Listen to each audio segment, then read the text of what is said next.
بسم اللہ الرحمن الرحیم۔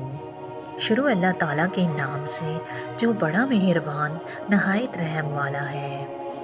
یوں تو سارے عرب میں گمراہی پھیلی ہوئی تھی، ہر طرف بد نظمی اور انتشار کا ماحول پایا جاتا تھا، کمزوروں کا جینا دوپر ہو چکا تھا، انصاف نام کی کوئی چیز نہیں تھی۔